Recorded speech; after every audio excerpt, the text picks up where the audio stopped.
Hey guys, so the first thing we're going to do to start working with Microsoft Excel is open Microsoft Excel. So just go to your computer and find the Microsoft Excel icon, which is this green icon I have here on my computer. Just click on it or double click on it to open it, and then you'll start with Microsoft Excel. Now, when you open Microsoft Excel, this is the first screen that you're presented with, okay? And we're here on the menu at home, and you have here a couple of different menu items. And there's some templates, which are things that are kind of like pre-made for you to use and to leverage from Microsoft. But normally what you would do is open a blank workbook and just start working with whatever you need to do, okay? And in a moment, we're gonna go and take the tour, which is kind of like an initial essentials, fundamentals, and basics of Excel before you actually get started, which is precisely what this course is about. And it's also the reason why I want to walk you through that tour from Microsoft, because it basically covers those key things that you need to know as a professional when working with Microsoft Excel at the workplace. But before we get to that, let's just open quickly a blank workbook to show you what it looks like, what a spreadsheet looks like when you just open it from scratch and you're starting, from a blank page, what it actually looks like. Just double click here on blank workbook, or just click here on new, and then double click here, blank workbook. Okay, and that's gonna open a workbook for us, which is basically made up of different spreadsheets, right? So we have here the sheets, sheet one, you can add more here, plus, and keep adding as many as you like. You can also delete them by right-clicking and just click here, delete. Right-click here, delete. And you can also rename them. So you can rename them as example one, for instance, and just click return, and that's it. At the bottom here, you also have the option to magnify, so zoom in or zoom out if you want to make this bigger. But let's just leave it at 100%, which is the standard default view of Microsoft Excel. Now, at the top, you'll see different menu items. So home, insert, draw, etc. We'll walk through all of those later in the course, and beneath each of those menu items, you'll have different options of things you can do with Microsoft Excel, okay? I won't go into detail right now because this is just a very quick intro. And don't worry, we'll see that later in the course. And I'm gonna keep this focused on the key things that you need to do or that you will use at the workplace as a professional, regardless of your role. So whether you're a business analyst, a project manager, a product manager, whatever your role in the company, you're gonna find this helpful, valuable for your job. All right, guys, the other thing you're gonna notice here as well is that right at the top, you have different columns. We call these columns in Microsoft Excel, and we have different rows on the left-hand side. So 1, 2, 3, 4, 5, and then A, B, C, D, the columns, right? You can go to this, as far as you like. This pretty much doesn't really end. It just keeps going and keeps going and keeps going. I know it stopped there, but if I click here and just keep going with my mouse, it's gonna keep going, keep going, keep going, right? So I just wanted to show you that Excel is very flexible. And I think the name, this is a spreadsheet, by the way, we call these spreadsheets from Microsoft Excel. And the reason why I think we call them spreadsheets is because you can actually spread them. So you can actually make them bigger and spread them as far as you like. This is, just you put your mouse here, click on it and just keep holding that click, and then you just expand it as as much as you like. That's a column, and you can do the same for rows. You can just click on, kind of like put your mouse between the numbers between 1 and 2 or 2 or 3, just in between different numbers. Hold your mouse, click and hold your mouse, and then just move it, and it'll just expand it. So it's very easy, right? You also have the option to do that by right-clicking, and then column width, just click on that, and then here it says 10.5. I'm gonna double that to like 20. It will be 21, but let's say 20, and then hit OK or return, and now it's made that bigger. You could do that by selecting multiple of them at the same time. Let's say this, and I'm gonna right click, column width, and I'm gonna make them all 20. Okay, easy, right? Remember, you can always go back by clicking here, the undo button at the top. So I'm just gonna go back, and that's gonna undo what I just did.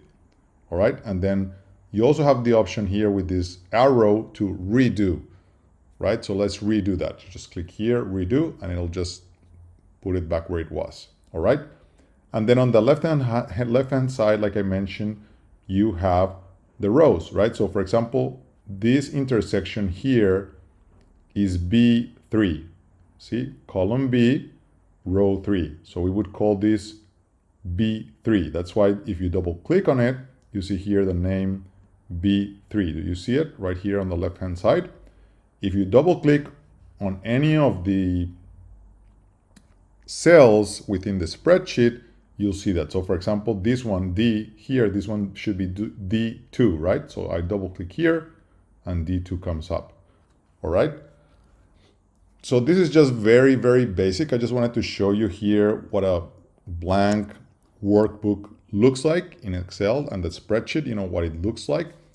And we'll get into all of these later in the course, and I'll show you how you can add colors to this, add titles, merge columns, filter, a lot of different things. We're going to cover a lot of different things that you're going to be using at the workplace. But let's jump now to the tour, which is I guess an initial overview of Microsoft Excel that I want to walk you through before I show you a couple of additional tips and tricks and things that you can do in Excel as a professional in the workplace.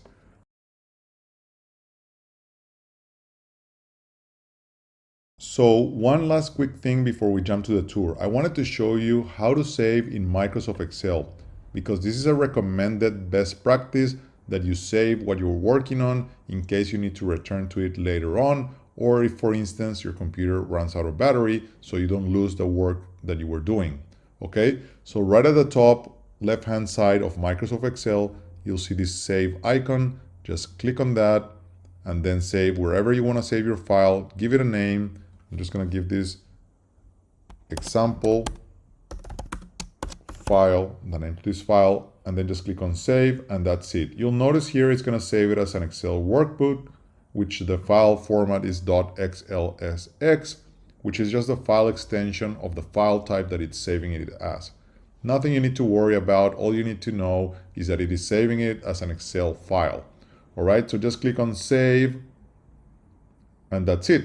Your file is now saved, right? So if I close this, for instance, you'll notice I have it here, example file on my desktop. If I click on it again, it's just gonna open and we can continue where we left off.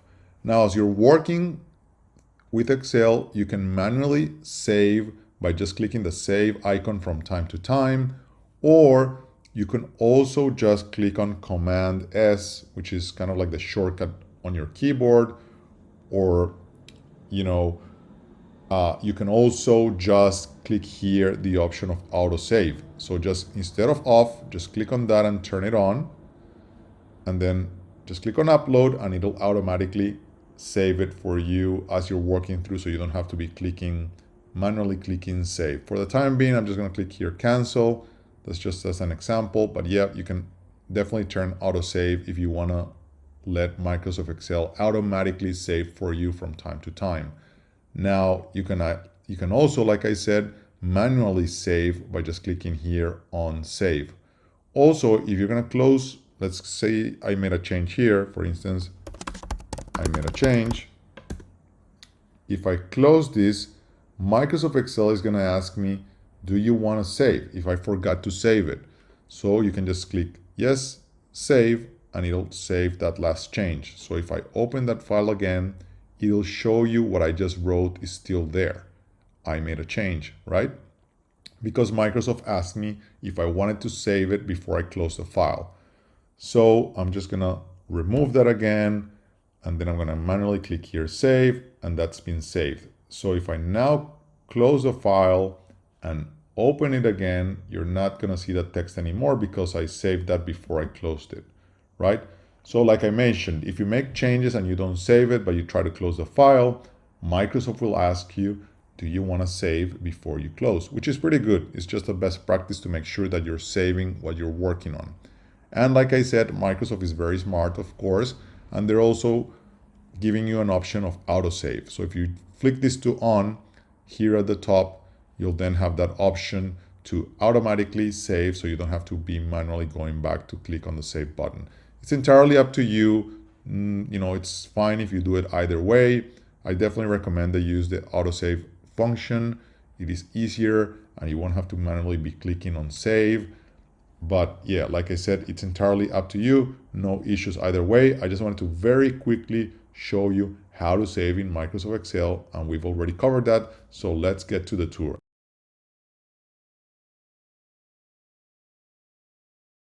So when you open Excel, this is the first thing you see, and right at the top you're gonna see this little box that says welcome to Excel, take a tour. Now that's what we're gonna begin with in this course, and I'm gonna first walk you through the process of adding in Excel. Now, as you'll see in a moment, adding in Excel is very simple. So let's get to it. All right, so right at the top, like I said, when you open Excel, you'll see this box, take a tour. So double click on that,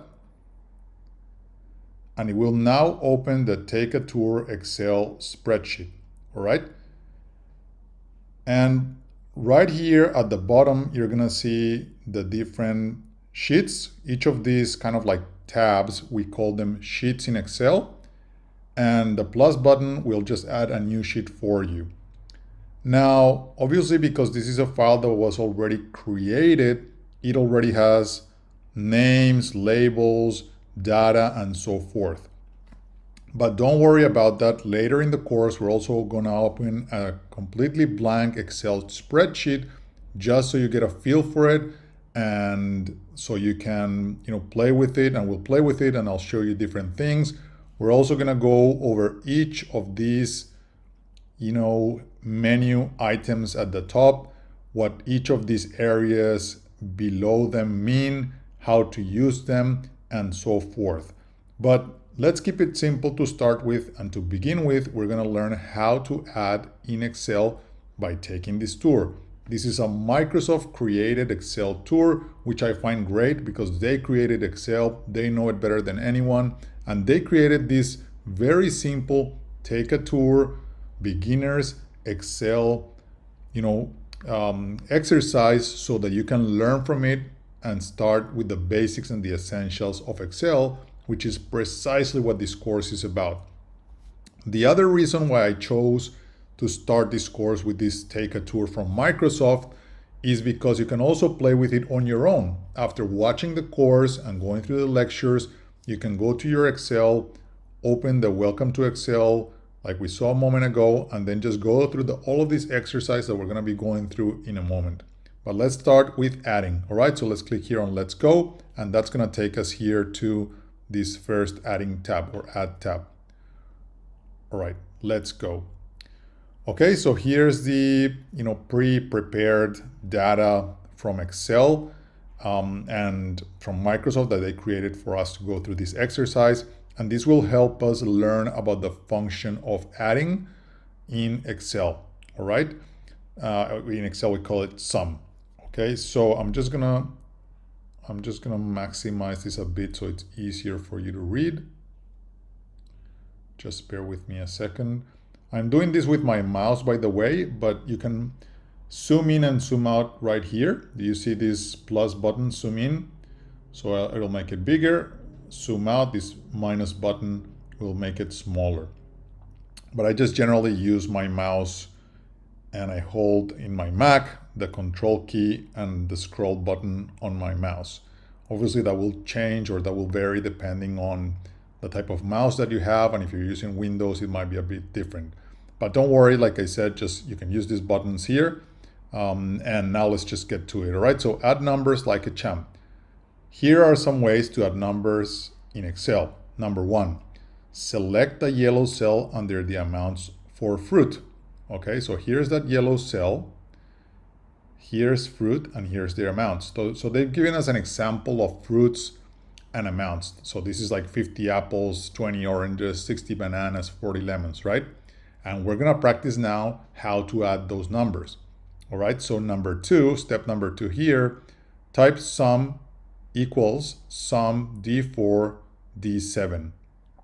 All right, so before I do that, I just wanted to show you very quickly that at the top in Excel, you'll always have columns, and columns are labeled with letters. And on the left, you're gonna see rows, and rows are gonna be labeled with numbers. You see them right here, 1, 2, 3, 4, 5, etc. A, B, C, D, E. And this goes, this can continue to go to the right-hand side.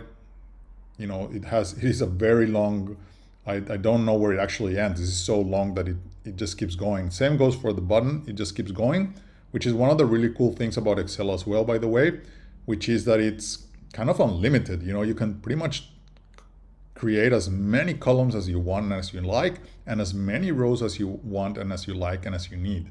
So you're not gonna run out of columns or out of rows, is what I'm trying to say. But back to the exercise, it says step number 2, type equals sum. So sum is just the function of adding in Excel. And D4, D7, so D, this is the column, 4, this is the row, 4, 5, 6, 7. So it's telling you to add everything that is in the column D in row 4 to 7. So it's basically telling you, let's add these 4 numbers. All right, that's what this function here, this is what it's saying to you. Okay, sum D4, D7, it's just telling you to add these numbers, or it's just telling Excel to add these numbers. So let's just go on ahead and do that. I'm just gonna double click on the yellow cell and then equals sum. Don't worry if it's in lowercase or uppercase, it doesn't really matter. Even though here it's showing you in uppercase, Excel recognizes both lowercase and uppercase, so it doesn't matter whether you do it with uppercase or lowercase. So I'm just gonna leave it in lowercase, sum, and then D4 to D7, close parentheses, and then it says press return or enter. Okay, press return, done. When you're done, the result is 170. That's right, 170. Let me show you something also real cool about Excel. If you double click this number with your, if you double click this number with your left hand side, click on your mouse, double click it, it's gonna show you and it's gonna select for you what it added, where the number comes from, right? So it comes from the sum of D4 to D7, all right? Remember, D is the column and the numbers are the rows. But again, this is highlighted for you in a color when you double click on the number. You can escape, you can now click on escape to go back to the number, all right? And it's not gonna affect the sum that you just did. Just click on escape and you'll go back to it. It's kind of like a go back, right? So just real quickly again, double click on it. It's gonna highlight what you added, the sum of these numbers. And if you click on escape on your keyboard on your computer, it's just gonna take you back, all right? You can also double click this and then just click somewhere else and it'll just go back, all right? So there's different ways of doing things in Excel. Don't worry, you'll learn more as you go. And as you practice and you practice, you'll keep getting better and better. All right, now let's go to step number 3. Now use a shortcut key, select the yellow cell under the amounts for meat. Okay, so select the yellow cell under the amounts for meat, okay.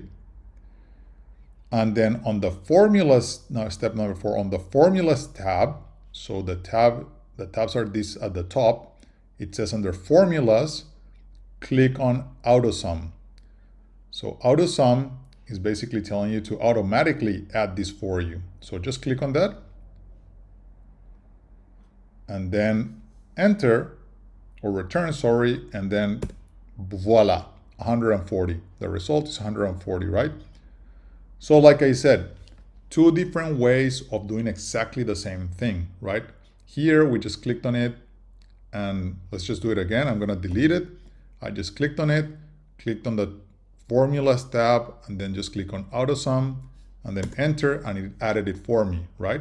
Here we did it another way. If you remember, we just clicked on equals. So I'm just going to delete it. I'm just going to do the same exercise. Sum D4 to D7, right? Close parentheses, return 170. Easy. Let me show you real quickly another way of doing this as well. Another way is you can just click sum, and instead of you typing D4 to D7 and like manually counting that, you can also just select, keep holding your mouse, and while you're holding it down, go down to the, up to the number you want to add. And then just let go of your mouse, close parentheses, and hit enter or return. That's it. Very simple, very easy to use. So we've done 1, 2, 3, 4. Now let's go now to step number 5, which is this exercise here. Now, add only the numbers over 50. So this exercise is about, as you can see here, we have here items: bread, donuts, cookies, cakes, pies, and we have here the amount. How many of each of these? 50, 100, 40, 50, 20. This part of the exercise is about adding only the numbers that are over 50. So it says select the last yellow cell. Okay, we selected, and then equals sum if.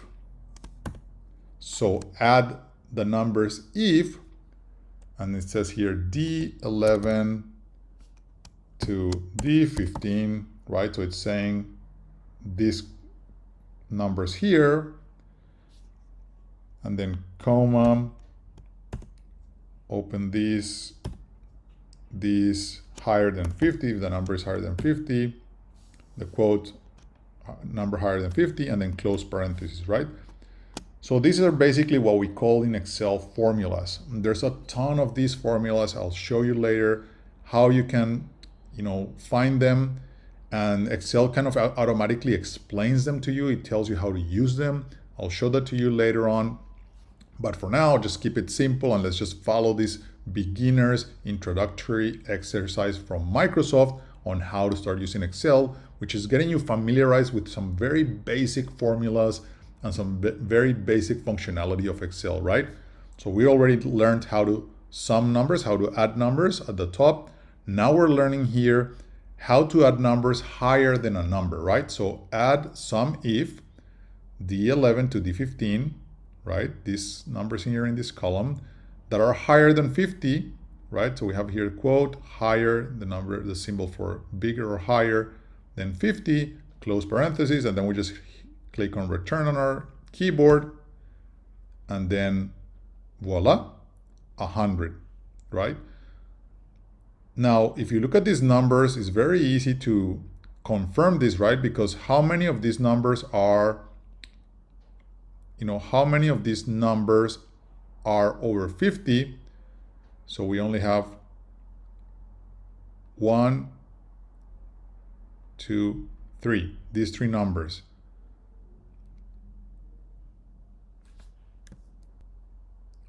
Actually, sorry, just a minor correction on what I just said. I just mentioned to you that there are 3 numbers over 50, right? This one, and this one. But that's actually wrong. There's only one number over 50 because 50 is not over 50, it's equal to 50, right? So if we look at this column, the only number that is bigger than 50, not bigger or equal to 50, which was what I mentioned before, apologies about that, the only number is 1, which is this one, 100. That's why the formula, when we did sum the numbers that are bigger than 50 in this selected area, is just 100, right? Easy. And we confirm that by the result here. The result should be 100. That is correct. Let's just do the formula again to recap, right?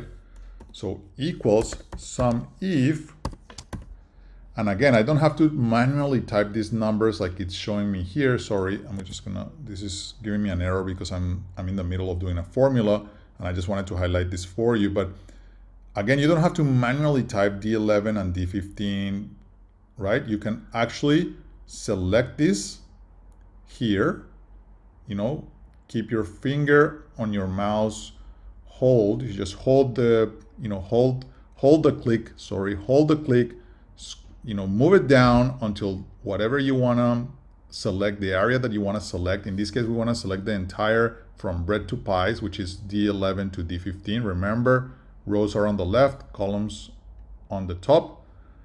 And then we're going to say, comma,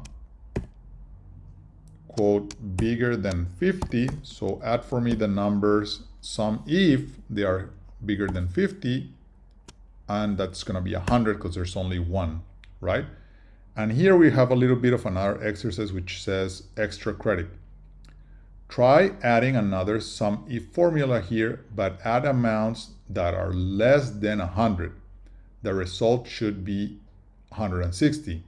Now here on the left-hand side is not telling you how to do that, but this is of course an extra credit exercise, and it's just trying to get you to think. So if you added here the numbers that are higher than 50, how would you do it for less than, or the numbers that are lower than, less than 100? So I'll show you how you do it. You double click on it, select, go here equals sum if, and then we select what we want to add, and it's now comma, open quotes, and it's less than 100. So instead of doing this, we're going to do less than the symbol for and then the number 100, less than 100, close parentheses, and we click enter. Do you want to accept this correction? Sum if G11 to G15. Oh, sorry. This is asking me for a correction because I've actually forgotten to add here, close here the quote, right? If you don't open and close, it's gonna give you that error, right? So now I've closed it, and then I'm gonna hit return, and now it's gonna work. And here it is, the 160, right? The 160 that we just saw here in the extra credit, which means we did the exercise correctly.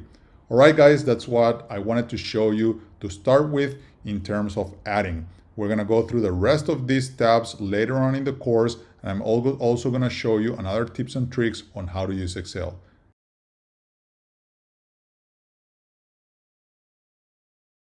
So we are now going to learn about filling in Excel. And we are now also on the second tab here, number 2, fill, of the Microsoft Excel tour that we're going through. Okay, so let's start with the instructions here at the top on the left-hand side. It says, save time by filling cells automatically. Here's how to use the fill handle in Excel. Step 1, click the yellow cell with the number 100. Okay, so we're going to click this cell, okay? Step number 2, rest your cursor on the lower right corner of the cell until it becomes a cross. So like this, you see that black cross? And then step 3 here, it says, click the cross and drag down these cells. Excel will automatically fill the cells with the totals 110, 120, 130. People call this filling down. Okay, so we clicked here, step 1. Step 2, we put our mouse over the bottom right-hand side corner of the cell. We click, hold the click, and then drag to the bottom. And we'll see here 110, 120, and 130. You see the numbers now? 110, 120, and 130. People call this filling down. Now it says here, step number 4, click the yellow cell with 200. So we're gonna click that and fill again, but this time drag the fill handle to the right to fill the cells. This is known as filling right. Okay, so we put our mouse on the bottom right hand side of the cell that we've selected, so the cell with the number 200, until you see that black cross. Click, hold the click, and then drag to the right. Move to the right until the end of the yellow cells. Okay, so 260, 460, 300, and 760. That's it. That was the exercise. Here it says a little bit about extra credit. click and drag to select these 4 cells and then press Ctrl D. That's the shortcut key for filling down. Okay. Click and drag to select the 4 cells. Okay, so we're gonna click, select the 4 cells in the middle. If you notice, we're selecting the cells. We're not doing the cross here at the bottom right-hand side corner of the cell. We're just selecting the cells. So from the middle, we're clicking on that cell, holding our mouse, and then going to there. And then it says Control D, right, which is the command for filling down. So Control D, and as you can see here, it has filled down the numbers. Now it's asking us here a question in this extra credit. Can you guess what's the shortcut for filling right? Well, if the shortcut for filling down is Control D, D for down, well, the shortcut for filling right is Control R, right? Because R for right. But don't worry too much about that. You'll get more used to these kind of shortcuts using your keyboards as you're working more and more with Excel. For now, it's fine that you learn to use your mouse as an initial thing like we saw before. And then we just drag down like we did a moment ago and drag right like we did here as well. All right, so let's continue with the exercise. Okay, so now we're gonna go to this bit here. I'm gonna scroll down a bit and I'm gonna magnify this a bit as well. So I'm just zooming in. I'm using my mouse, by the way, but you can also use the zoom in here, like I mentioned before. And it says here, use the fill handle to copy cells. Sometimes you don't need the numbers to change as you fill. Instead, you just want to copy values to other adjacent cells. Here's how to do that. Step 1, click the cell with the word produce. Okay, so we're going to click the cell here with the word produce. Rest your cursor on the lower right-hand corner of the cell until it becomes a cross, so same as we did before. Then drag down these cells. We're dragging down. Okay, so that's just filling that with produce, produce, produce. And then step 2, now select the cell with the word fruit. Rest your cursor on the lower right-hand corner again, and then you get the cross. Double click that. So we have the cross here. And now it's saying just double click that and boom, that's another way of filling down. So if you notice, in this first part we dragged, so we selected the cell, then rested our cursor on the lower right hand corner, and then we dragged. And on this one we selected the cell, and instead of dragging we just double clicked on that corner and it automatically filled that down for us. So there's just 2 different ways of doing exactly the same thing, which is what this exercise was showing you. So use the fill handle to copy cells, right? It's showing us how to use the fill handle to copy cells. There's another way in which you could do this, by the way. I'm going to show it to you right now. I'm just going to delete this again. And then I'm going to right click this, copy, and then I'm going to select the cells below and then right click, paste. So same. I'm just copying from the first cell to the rest of the cells, which is the same thing we did, just in another way of filling down and just copying from here by using the fill down function. So as you're going to start seeing, there's more than one way to skin a cat in Excel. There's many different ways in which you can do exactly the same thing. So don't worry too much about that. You'll find whatever works easier for you as you're working more and more with Excel. The key thing is, regardless of which way you choose, you'll end up with the same result, because there's many ways to do exactly the same thing in Excel, like we just saw a moment ago. We used the fill function to copy this cell down here, but we could also just copy and paste it like we did a moment ago. And as you saw, we used here the fill function by using the cross and dragging, and on this one we just double clicked on that cross and it automatically completed it for us. Again, kind of three different ways of doing exactly the same thing and getting exactly the same end result. Don't worry, we'll continue to learn more and more about this as we're working through Excel, and I'll continue to show you tips and tricks as we're going through the course. All right, so let's go now to this third and final exercise of the Filling in Excel lecture that we're going through right now. So now it's about filling a series. Okay, so Excel can automatically fill some cells based on a series.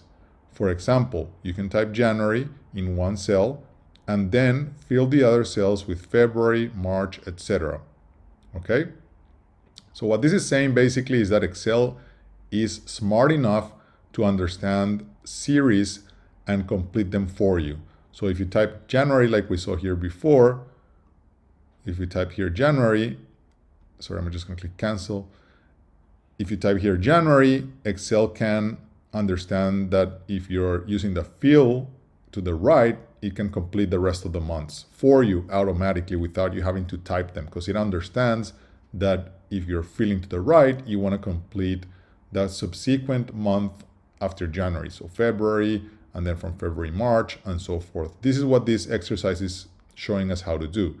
All right, so let's do the exercise, right? Step one, click the cell with the word January. Okay, so we've clicked the cell with the word January. Rest your cursor on the lower right-hand corner of the cell until it becomes a cross. So same like we did before. We put our cursor, hover it over the cell on the bottom right-hand side corner. And then Excel detects a series and fills in February and March for you. So then we drag, we select here, we're on the cross, right? We click, leave the mouse clicked, and then move to the right hand side like we did before, and then just let go of the mouse, and it automatically completed February and March for you. So it detected that this was a series and it completed it for you. Now it says select the cell with week 1. So we select that, rest your cursor on the lower, and we're on step 4 now, rest your cursor on the lower right hand corner again, and then you get the cross. Double click it. Okay, so we put our cursor on the lower right hand side corner like we've done before, just double click it, and that will automatically fill down for you, same as we did before, but now it's detecting that this is a series, right? Because it has number 1. So let's just see what happens. Double click it. Okay, so Excel is smart, right? And because you had the number here before, if you remember, we didn't have a number when we used this fill down function above. So Excel just copied the same text. But here, because we have a combination of a word and a number, Excel is smart enough to detect that you're probably going to want to put after week 1, week 2, and after week 2, week 3. So it detects automatically for you that it's a series, and that's when we double click this, it just put week 2, week 3, week 4 for you. Now that's awesome, isn't it? Really cool. Okay, so here now it says important detail. Let me click on this fill series. Yep, that's fine. Select this cell and then, so it's saying this cell here, select this cell and then drag the fill handle down 3 cells. So we have the fill handle here, drag 3 cells, 1, 2, 3. Okay. After that,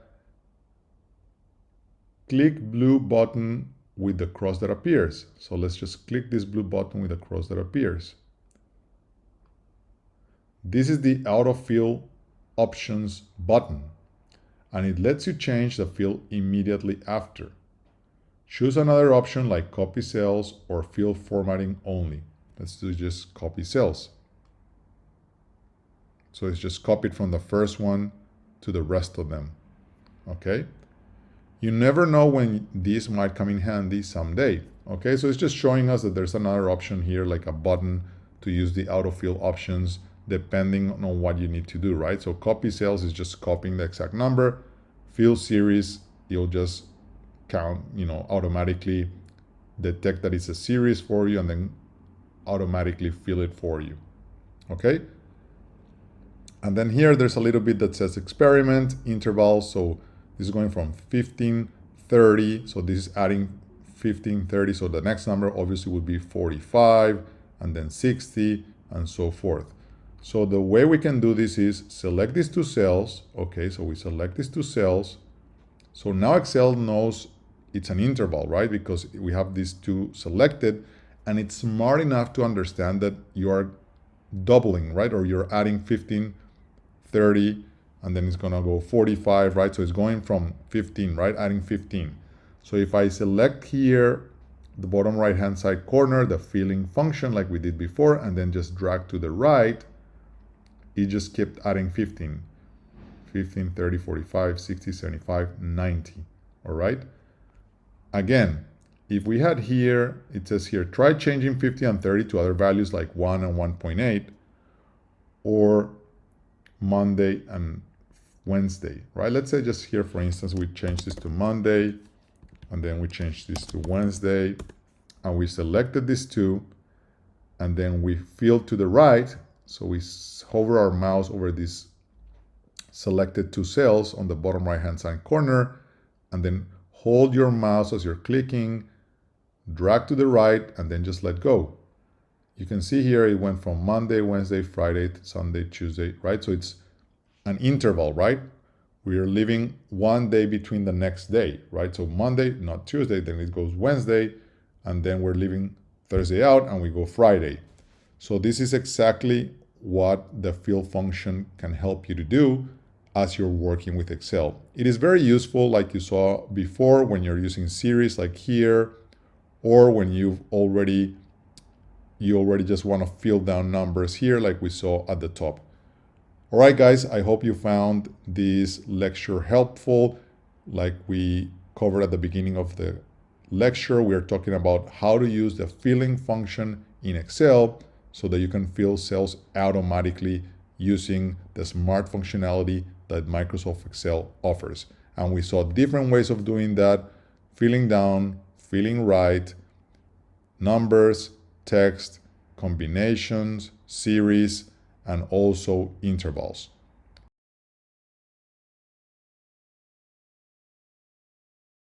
So in this part of the course, we're going to talk about splitting in Excel. So we are now on the third tab of the tour, Split.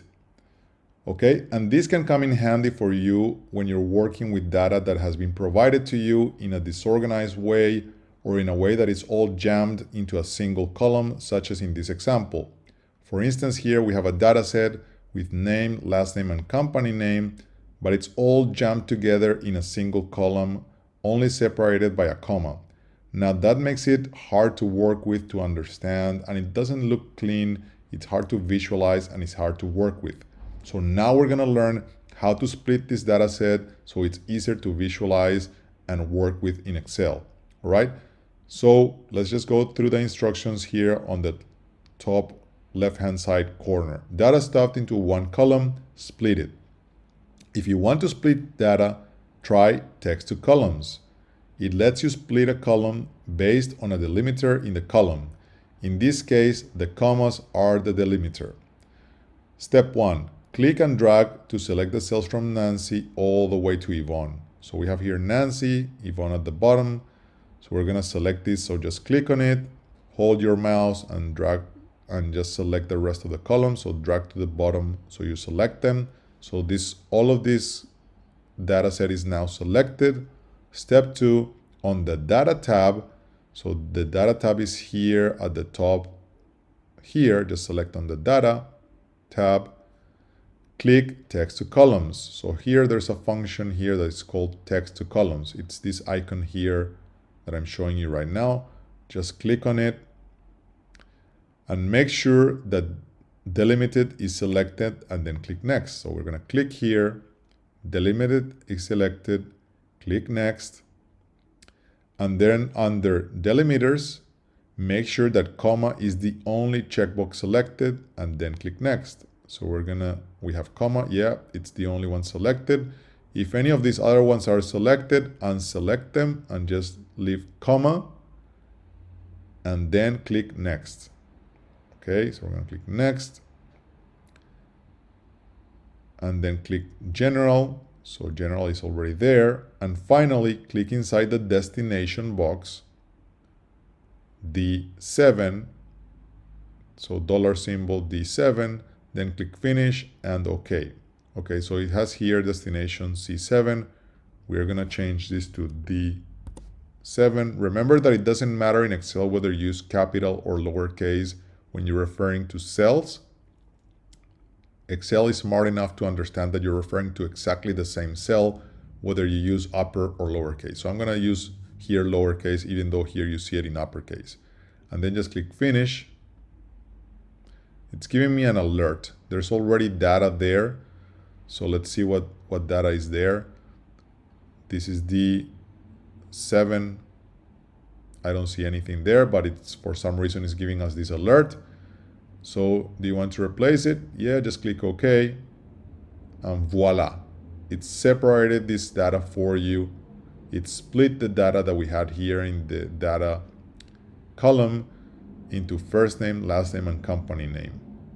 So this function of text to columns is quite helpful when you're faced with a scenario like this one. All right.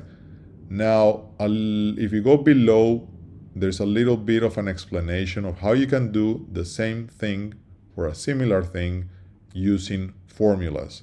Now, this is a bit more complex, and I think it's a bit harder to understand. So I'm not going to go into too much detail of this right now because this is a beginner's course, but feel free when you're playing with Excel on your own to go through this and read it yourself and play with it if you wish to do so. Now, like I said, the exercise here below, it's more than an exercise. It's explaining to you how they separated the data on this cell into these 4 cells, right? And they did this by using a set of formulas that you can see below. And in this exercise explanation section, it's breaking it down, the formula, into subparts for you and explaining what each of the parts of the formula means. Now, like I said, you can read this on your own if you wish to do so, but don't worry too much about that for the time being. The key thing is at the top, which we already learned, which is how you can easily split data when you have it jammed into a single column into multiple columns.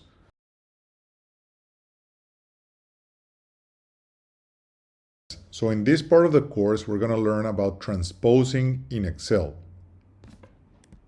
And I'm going to show you in a moment exactly what that means. So don't worry about it if I say transposing or transpose and you don't necessarily understand immediately what I'm talking about. Don't worry, we're going to cover that in this part of the course. Okay, so just a quick reminder, we are now on the 4th tab or sheet here, I should say, on the 4th sheet of the Microsoft Excel tour. Okay, so number 4, transpose. And just as a reminder as well, remember that this is something that you can do by yourself. Every time you open Excel, you'll have there at the top, like we saw at the beginning of the course, that welcome to Microsoft Excel tour, which you can do and play with as many times as you like.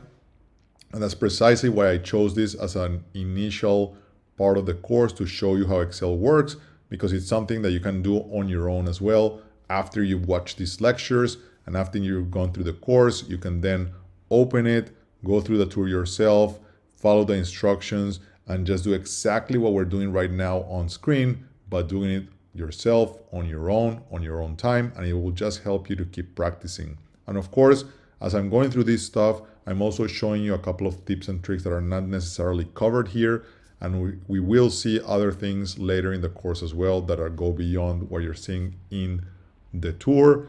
But the tour is a good start, and that's why we're going through it. And it's, again, focused on essentials and fundamentals. If there's things that I think that are too complex, are not necessarily too good to cover right now, I'll just skip them and we'll go through the key, most relevant parts of this tour. All right, so let's start here with the transposing. Switch data around by transposing it. Okay, when you need to rotate columns and rows, you transpose them in Excel. So say, for instance, you had these rows here and you wanted them, instead of being in a row, in a column. That's what you use transposing for. Or the other way around. Say you had the data in a column and you wanted to see it in a row. That's what you can use transposing for. All right, so let's go through the exercise. Step 1, click and drag to select the 2 rows of cells from item to 20. Okay, so we're going to select the 2 rows from item to 20. So just click on item, hold your mouse, and select to the right, and then select below to 20. Cool. Now you'll copy the cells. Press Ctrl C. This is if you're using your keyboard, or you can do the same with your mouse. So right click, Ctrl C, which means copy. In Mac, it would be Command C. Same thing as on Windows, just using a different key on your keyboard. So copy, and then click the yellow cell. So we click the yellow cell, and then on the Home tab, click the arrow next to the Paste button. So on the Home tab, there's a Paste button here. Click the arrow. And then what does it say?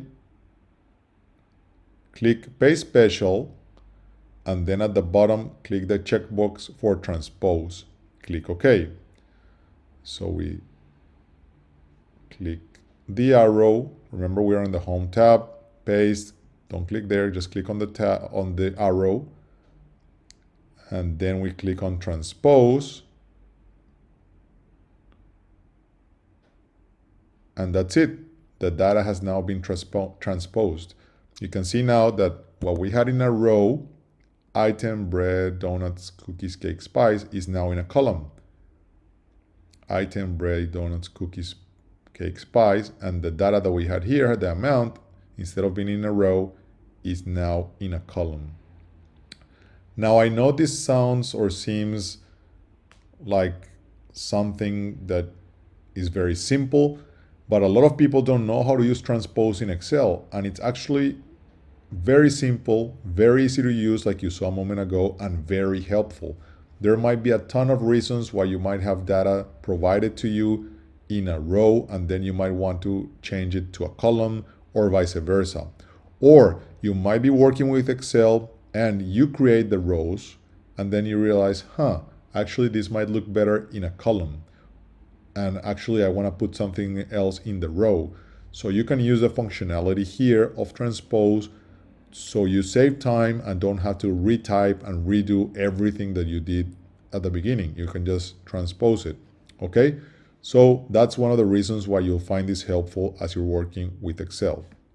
All right, let's keep going. Let's move to the bit here now. And it says transpose with a formula. Sometimes you don't want to copy and paste to transpose. In this case, you can use a formula to transpose rows and columns.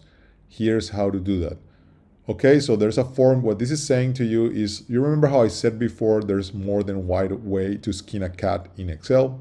Exactly the same thing. So we already learned how to very easily do this, with the menu options here and with your mouse. But there's also formulas to do the exact same thing. All right. And there's a ton of formulas in Excel. We're not going to cover every single one of them. We're just going to talk about probably the most key, most relevant formulas. But in this tour, they want to show you here as well. And I want to show you here that you can use the same thing that we saw before here with the transpose formula. Now, I will cover this formula because unlike the one we were seeing before on the split, when we were going on the split lecture, this is a lot easier to digest, a lot easier to understand, and a lot more simple. So let's get to it, okay? Like I said before, I'm not gonna show you things in the tour that I think are a bit too complex or that you might not find relevant, but in this case, I do think that the transpose formula is simple, something that you might actually use, and it would be good for you to understand, okay? So transpose with a formula. Sometimes you don't want to copy and paste to transpose. In this case, you can use a formula to transpose rows and columns. Here's how to do that. So we're now on step 1. I'm going to zoom in a bit here, by the way. I'm using my mouse, but remember, this is the same as you just clicking here on the zoom on the bottom right-hand side corner. And it says here, 1. To transpose this data, you need to select from blank cells first. Since the data on the right has 6 columns and 2 rows, as we can see here, 1, 2, 3, 4, 5, 6 columns, and then rows, there's 1 and 2, right? Since the data on the right has 6 columns and 2 rows, you need to select the opposite. 2 columns and 6 rows. Do this by selecting the yellow cells, all right? So because we're going to transpose this data from rows to columns, we have to select the opposite, right? So 2 columns and 6 rows. Step 2. This is kind of tricky, so pay close attention. With those cells still selected, so still selected, type the following. So with this still selected, type equals transpose. You see Excel automatically starts showing you functions that contain this. So you can select that or just keep typing transpose and then open parentheses C33. See that it's now showing you that it's selected C33 for you. It's in blue at the top.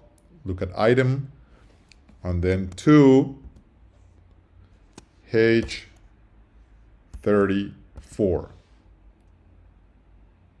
and then close parentheses, but don't press return. Press Control Shift Return. Control Shift Return. Voila! It has now transposed the data for you. Right? So now what we had here in the rows and the columns has now changed from rows to columns. It's a lot easier. Like I said, the transpose functionality is things that you can use for scenarios like this where you have the rows and you want to change them to columns and vice versa. It says here's a little note. If you get value as a result, try again starting at step 1.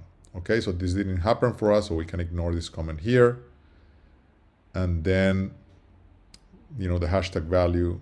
And then number 4, click any of the yellow cells to select just one. Okay, so we're going to click any of them. Let's select this one, donuts.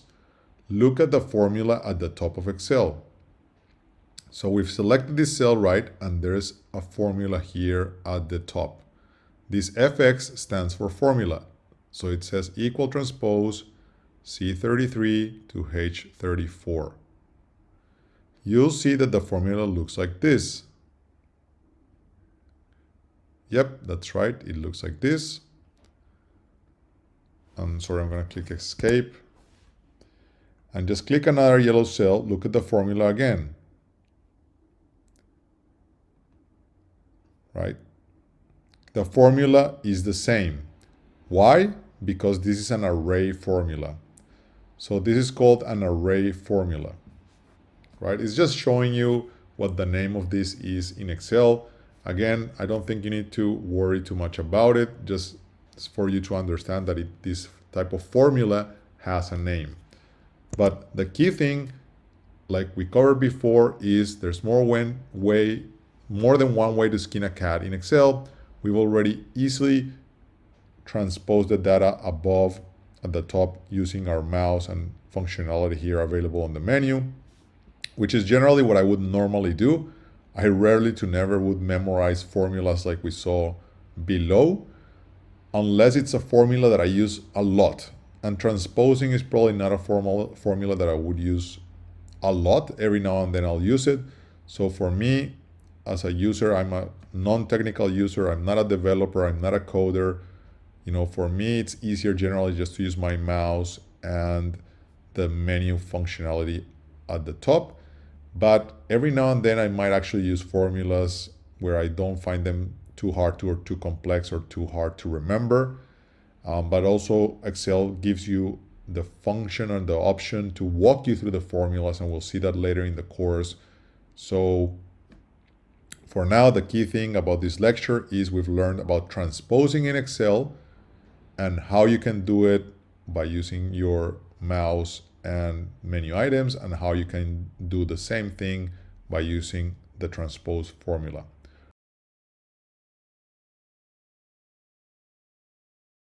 In this part of the course, we're going to be learning about sorting and filtering in Microsoft Excel. We are now on sheet number 5 or tab number 5 of sort and filter of the Microsoft Excel tour. Now you're going to find this really helpful and valuable because sorting and filtering is something that is heavily used in Microsoft Excel. It's one of those things that when you're working with Excel, you do and you use all the time. So pay close attention to this lecture because I'm sure you're going to find it very helpful and valuable. All right, so let's start with the instructions at the top. Sort and filter with ease. Step 1, let's say you want the departments in alphabetical order. So we have some departments here, and this is just an exercise about putting them in alphabetical order. Click in the department column, so we click here in the department column, and then click Home. We're already on the Home tab here. Sort and filter, which is at the right-hand side here, almost all the way to the end. Sort and filter, and then click on that, and then just click on A to Z. So let's sort that alphabetically from A to Z.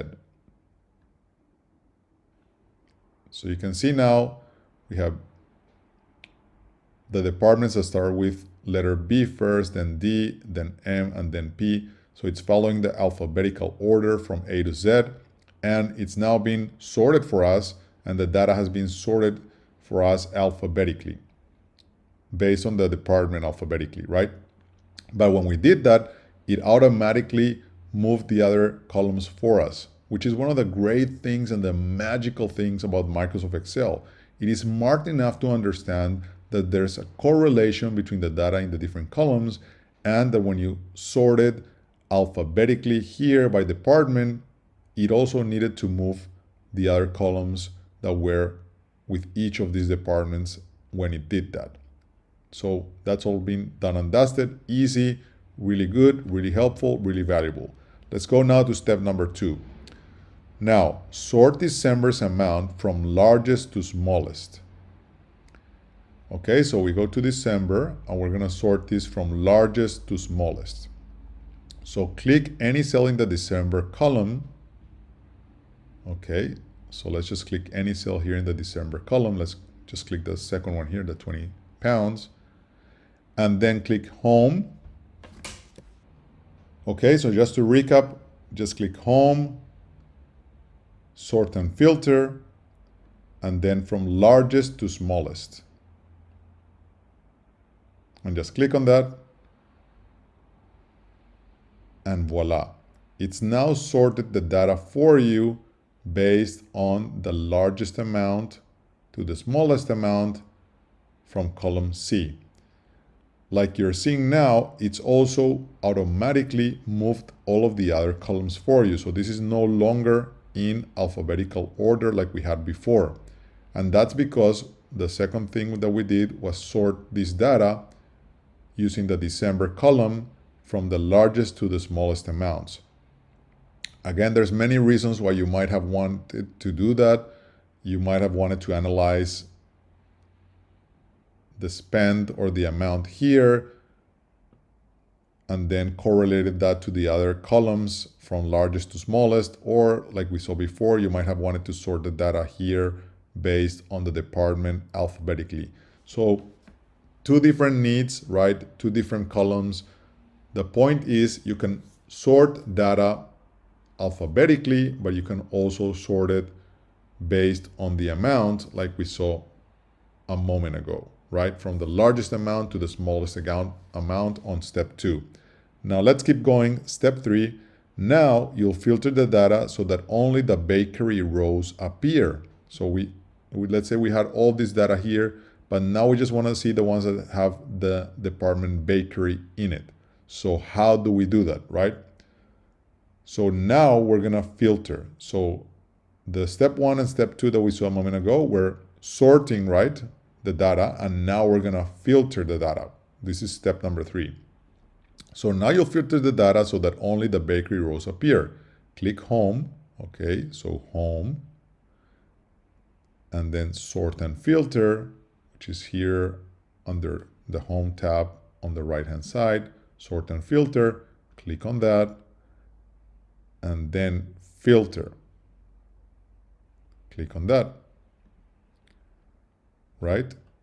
So now it's added the filter button to each of the columns here, as you can see, right? This filter button wasn't there before, but now that we did step 3, it's there. It's now added the filter button for us on each of the columns. So now step 4, on the department cell, click the filter button and then click to clear the select all checkbox. So let's click here, select all. So because everything is selected, when we click select all, it's now going to unselect them, right? And then click select bakery. So just click here on bakery, select that one. And if you notice, you can click here on this little pop-up box, move it to the right, so we can see the data. Now you can see that it's filtered out all of the other departments and it's now just showing us bakery because that's what we selected here in the filter button, right? Just show us bakery. Don't show me anything else, right? And now step 5, now clear the filter by clicking clear filter at the bottom of the department filter pane and then close the pane, right? So we're still under the department here, right? Because we haven't closed this box. Here's the red button to close it, but we're not going to close it.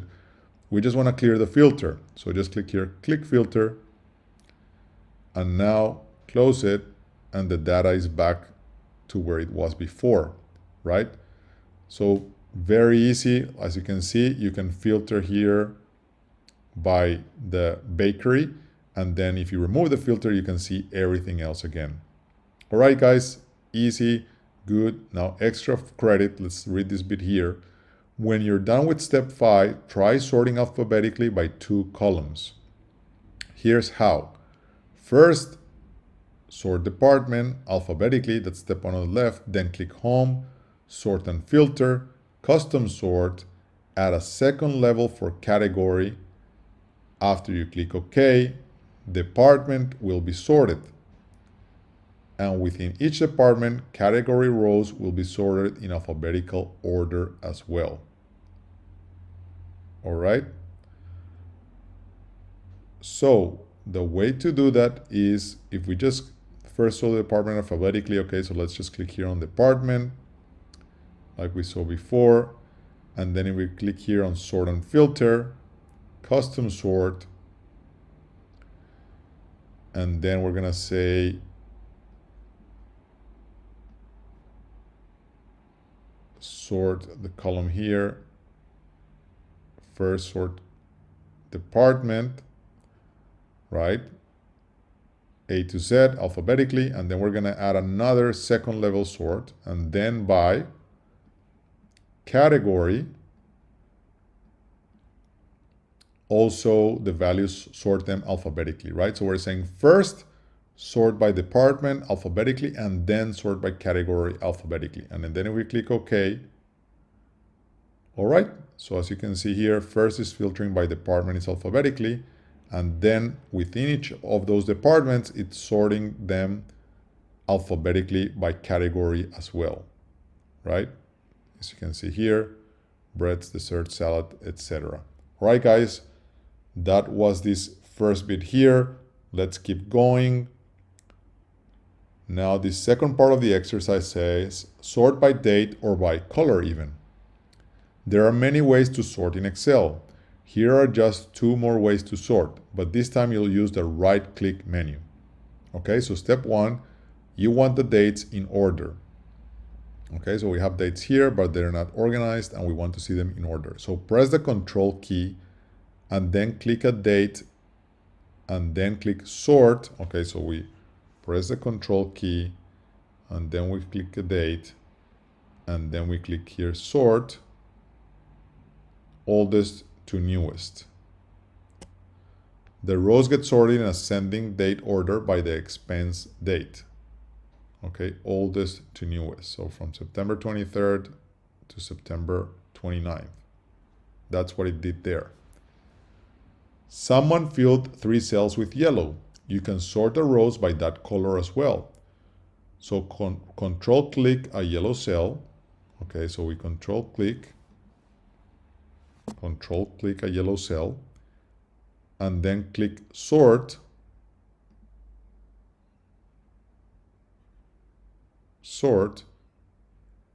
And put selected color on top. Put selected color on top. Right? Easy. So now it's sorted for us based on the color. So now we can see the yellow color at the top.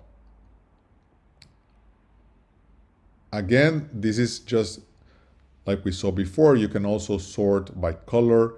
You can sort here from date from oldest to newest. And like we've been seeing throughout the course, there's different ways to do the exact same thing in Microsoft Excel, or sometimes there's just different ways of doing similar things. This is not exactly the same to sort by date than it is by color. It's just showing you here that you can use both depending on the scenario that you're facing, or depending by why you want to filter it, right? Because in some cases you might want to filter it by color. In other cases you might want to filter it by date. In other cases you might want to filter it by name, or like we saw before in the extra credit, sometimes you might want to filter first by department and then by category. So it gives you more and more options on how to filter the data. All right. So let's go through this final exercise here. More ways to filter data. Many people type formulas to find amounts that are above average or greater than a certain amount. But there's no need to type formulas when special filters are available, right? So it's just showing you a scenario where you have a ton of data and then people just want to filter the data to look something above a certain amount or above the average, right? So this could be, for instance, in the real world, someone might have gone traveling and they've spent money, and you're doing an analysis of the expenses, and you might just want to filter by those who spent more than the average or more than the approved amount in the budget, for instance. Again, this is all speculation. I'm just making up a scenario to show you and explain to you that there are real world scenarios where this type of functionality, like filtering or sorting, might come in really handy. But let's get to the exercise, right? Step 1, on the hotel cell. So hotel, let's just, here on the hotel cell, just click on any of the cells in the hotel column. Click the filter button, okay, on the hotel cell. We're on the hotel cell. Click the filter button and then click choose one, above average here at the bottom. And then just click that. And Excel now calculates the average amount of the hotel column and then shows only rows with amounts greater than that average, right? So it's now filtering, right, of all the data, the ones that are under the hotel column that have an expenditure above the average or an amount above the average. That's what this is doing. Now, step 2 says, now add a second filter, right? So on the food cell, click the filter button. So on the food cell, click the filter button and then click choose one, like we saw before, and then greater than, and then type here 25. Right? And let's just move this pop-up box here to the right so we can see now. So of the 3 rows that were filtered for above average, Excel shows now 2 rows with food amounts greater than 25, right?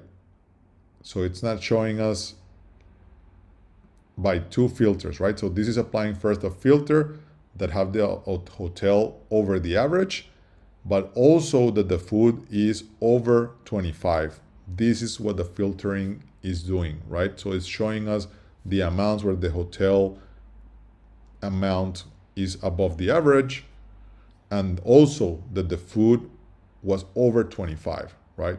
So this is something, like I said, again, this is just me making up a scenario to show you an example. It could be somebody traveling and you might have wanted to filter the data to identify those overspenders or the people who spent more than what we normally spend on a hotel and that spent more than, let's say, $25 on food on that specific day. And this is just something that might be done for analysis or just to have a chat to those people. For instance, that there might be spending more than the planned amount in the budget and so forth. There will be different scenarios why you're going to want to filter or sort data. But the key thing and the point about this lecture is more than the example per se, is that you can sort and filter data, and there's different ways of doing it. And like you saw, you can sort and filter by adding multiple filters if you need to as well. Like, this is going to be something you're going to find very helpful and very useful at the workplace, because as you're working with bigger data sets and more data sets, and imagine you have columns and rows fields of tons and tons of data, it will be very helpful for you to sometimes sort it alphabetically from highest to lowest, lowest to highest, or you might just want to filter it and say you had a bunch of names and you just wanted to filter by Andrew, and you just filter by the name, unselect everything else and just select Andrew, and it'll show you only the data for Andrew.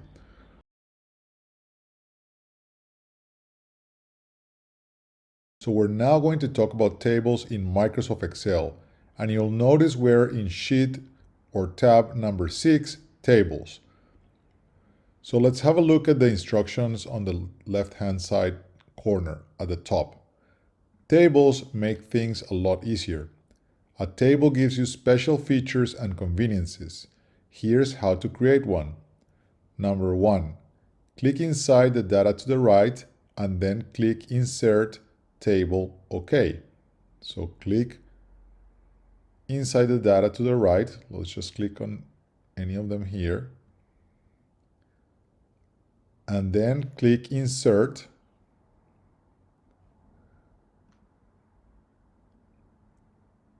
Table and OK.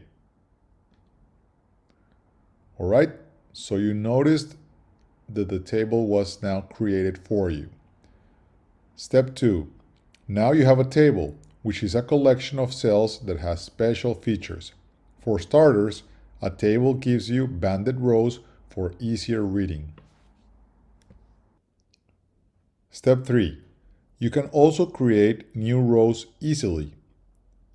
In the empty cell under Meat, type some text and then press Return. So here, let's just type some text, A, B, C, D, and we click on Return on our keyboard, hit Return. A new row for the table appears, right? So this new row appeared after we typed some text below Meat. All right. Step 4, you can also create columns easily. In the lower right-hand corner of the table, click the small blue resize handle and drag it to the right 2 columns. So here, drag it to the right 2 columns, 1, 2. Okay. Step 5, notice how the 2 columns are created, formatted, and the text Jan and February are filled for you, right? So this is one of the really cool things also about working with tables. As you saw, after we dragged to the right, it automatically not only created the additional 2 tables, but it also automatically filled the month for us, and it also automatically formatted the columns with the colors, etc., exactly like the rest of the table.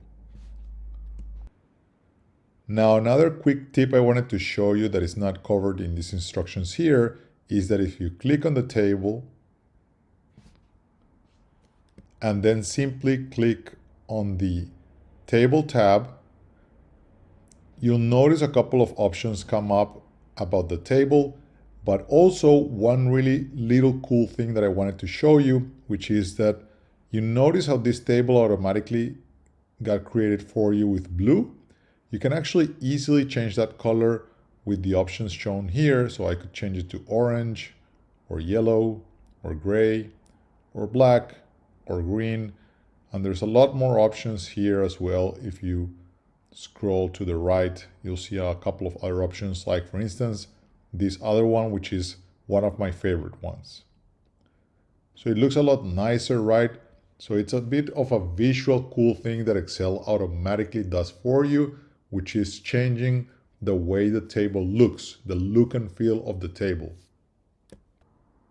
Now this can come in really handy when, for instance, you're copying and pasting data from Excel into a presentation in PowerPoint, when you're preparing reports or slides for management or just for a presentation that you're preparing for.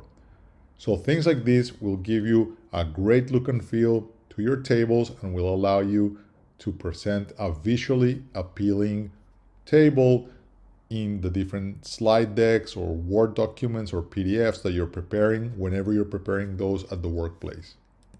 But now that I've showed you this little cool tip or this little cool trick, let's carry on with the rest of the exercise. Let's now scroll down, and the next bit here says calculated columns in tables. One example of a convenience that tables give you is calculated columns. You type a formula once and it gets automatically filled down for you. Here's how it works. Step 1, select the cell under total. All right, so the cell under total, let's select it. Cool. And then step number 2, on the formulas tab, so the formulas tab here at the top, click AutoSum. So click AutoSum and then press return on your keyboard. Cool. Step 3, the first row of data gets summed up. Step 4, very soon after, the same formula gets filled down for you so that you don't have to do it yourself. All right, so that basically automatically summed the total for us here on this cell, the cell that we started with, but it also automatically filled down the rest for us, right? So let me show you something here that is covered in these instructions. If you double click any of these cells, it's going to show you what the sum is made up of. So if I double click on this 140,000, double click on it, it's showing me that it's the sum of these 3 columns. Right? And same goes for this 400,000. Double click that and it's showing you it's the sum of these 3 columns. So that's a little cool tip also in Excel. And you can click escape to go back without affecting the formula. Just click escape on your keyboard. Right? And then, like I mentioned, when you just double click any of these, it'll show you which formula it's using and which cells it relates to. All right, here is a little experiment. After putting in the calculated column, try typing over one of the cells in the column. So let's try typing over this 65,000. Let's try typing test. And let's hit return. What happens? If you see a green triangle, do you see this little green triangle here? Click it. So you see when you click here, you have this yellow, click it, and then it says, you'll see the Excel's watching out for you, right? It's saying there's an inconsistent calculated column formula. So restore to calculated column formula. Help on this error, ignore the error, gives you a couple of options. In this case, just to go back to the original formula to restore it, just click here, restore to calculated column formula, and voila. It's kind of like the undo, right? Remember that you also have the undo option here at the top and the redo option on the right. Okay, guys, so let's carry on with the third and final exercise in this section of tables in Microsoft Excel. Total rows in tables. Another convenience in tables are total rows. Instead of typing a sum formula, Excel can make that total for you with a flip of a switch. So step 1, select any cell within the table on the right.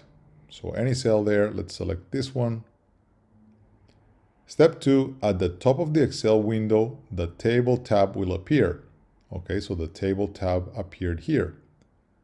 On that tab, click total row. So let's click on the table tab and then select here total row. Click on that. And as you will have noticed on step 4, the total of 24,000 is added to the bottom of the table. So this total of 24,000 wasn't there before, but with what we just did, it added that 24,000. It just gave us that total of 24,000 at the bottom, right? Let's go and click that. Step 5, but what if you wanted to know the average? Click the cell with the 24,000. We already clicked it. And then step 6, click the down arrow and then click average. All right, so it's saying that it's sum.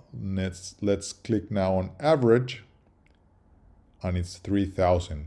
So the average amount of 3,000 appeared. Remember the tip or the trick that I showed you before?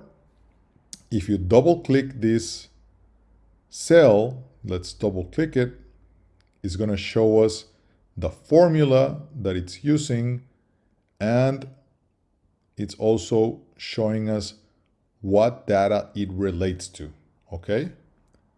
And if I click on escape, it'll go back to where we were without affecting or changing the formula.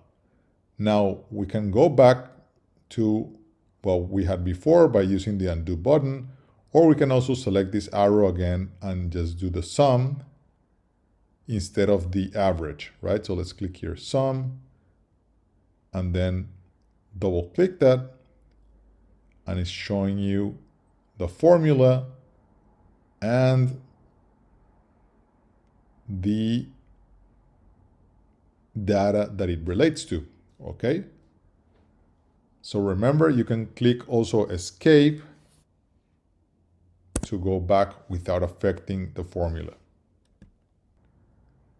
Now we did this exercise by following the instructions here on the left-hand side and using the available functionality in the menu, right? Like we saw a moment ago, and then the arrow here to change that number. But as we've covered before, there's always more than one way to skin a cat in Excel, like in almost anything else in life, right? So let's do this also. I'm going to show you right now 2 quick formulas that you're going to be able to use easily when working with Microsoft Excel, and that will show us the exact same result that we saw a moment ago, but using our own formulas, right? So just type on any of the cells below, just select any of the cells below. So we're going to use this one, and we're going to use a formula here. So we're going to do equals sum, open parentheses, and then select the data here, close parentheses, and then when we hit return, we're going to get the same 24,000, right?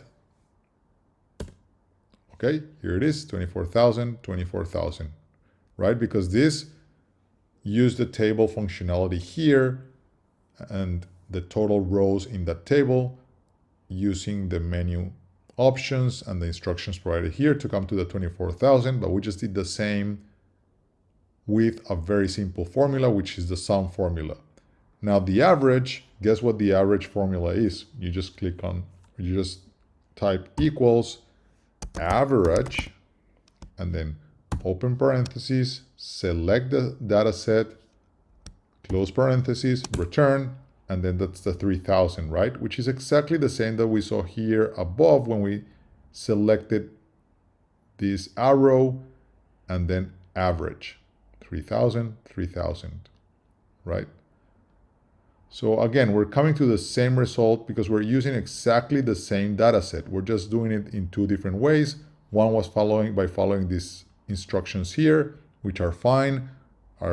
This is a good way of doing it, and that's why we're covering that in this part of the course, and that's why we're going through the tour. But like I showed you here below, there's a different way of getting the exact same result by using our own very simple sum and average formulas. All right, and remember, if you click or double click on any of these two, it's going to show you the formula, right, and the data set. Click escape so you don't affect or change the formula and the result. And then the same for the one below. Just double click that and it's now showing you the formula and the data set. All right, I'm going to click escape and I'm just going to delete this, right? Again, it was just a very quick example to show you that.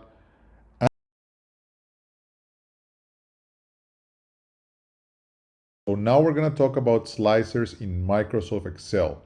And we're now on sheet number 7, slicers, or tab number 7, slicers. And let's get to it. On the instructions here at the top left-hand side, it says slicers are another way to filter.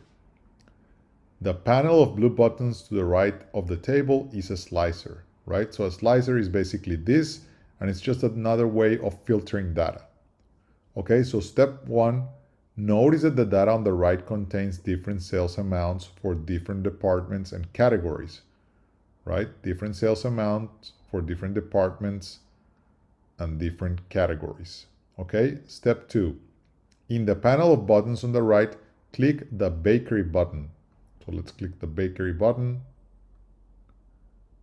Excel filters out all rows except for the bakery rows. So it's now obviously showing us just the bakery because we used the slicer here and selected bakery. Now step 3, click another department button and it filters again. Okay, so let's do now meat. So it's now showing us just the data related to the department of meat. Now, step 4, now hold down the command key. So hold down the command key and click just 2 of the buttons to see those 2 departments. So meat and let's say deli.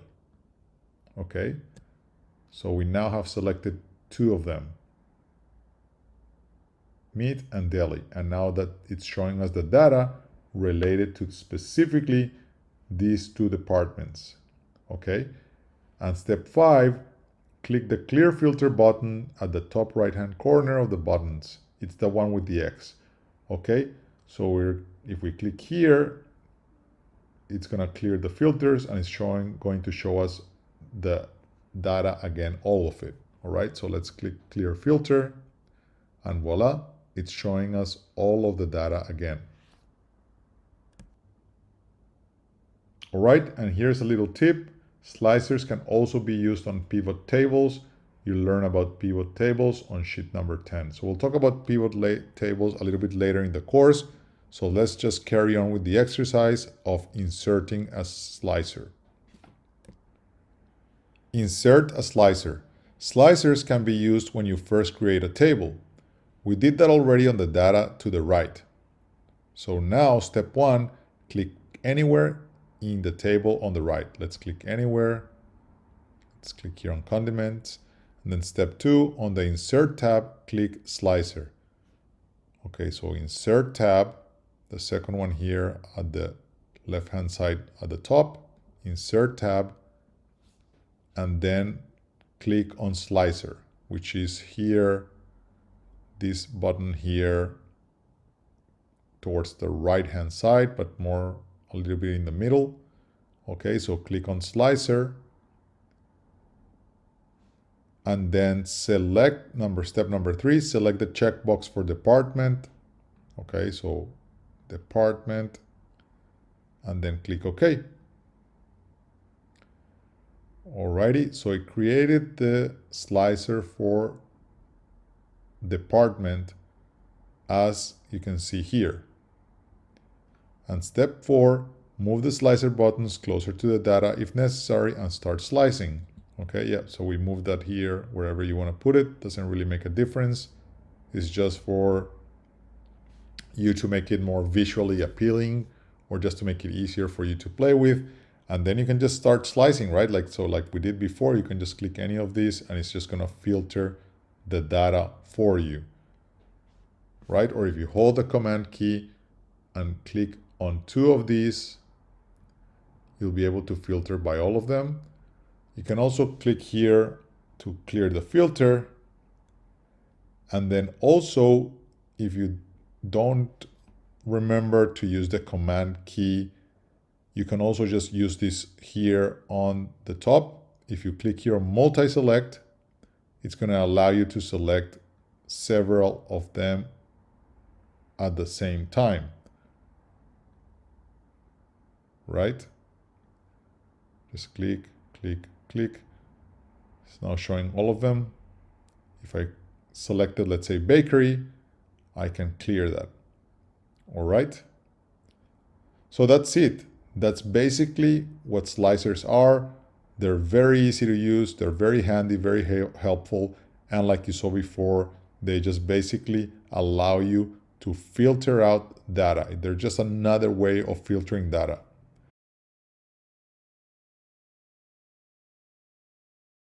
So in this part of the course, we're going to talk about drop-downs in Microsoft Excel. And you'll notice we are now on sheet number 8, drop-downs, or tab 8, drop-downs. Okay, on the left-hand side at the top, let's go through the instructions. Insert a drop-down list. Drop-down lists make data entry easier for people. Here's how to do one. Step 1, we want only 3 department names to be valid entries for each of the foods on the right. Those departments are produce, meat, and bakery. Step 2, click and drag to select the yellow cells under department. So department, click and drag to select the yellow cells. So just click, hold that click, and select the yellow cells. All right, so now we're on to step number 3. On the Data tab, click Data Validation. On the Data tab, click Data Validation, right, which is this one here. Under Allow, click List. Okay, under Allow, click List. I'm just going to move this to continue reading the instructions. And step 4, in the source box, type produce, comma, meat, comma, bakery. Make sure to put commas in between them. Click OK when you're done. OK. Cool. Now click the yellow cell next to apples. And you'll see a drop-down menu. All right, so next to apples, if we click here and we select this arrow here, we'll see a drop-down menu.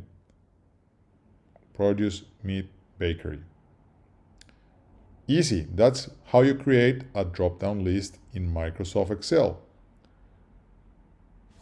All right, good to know.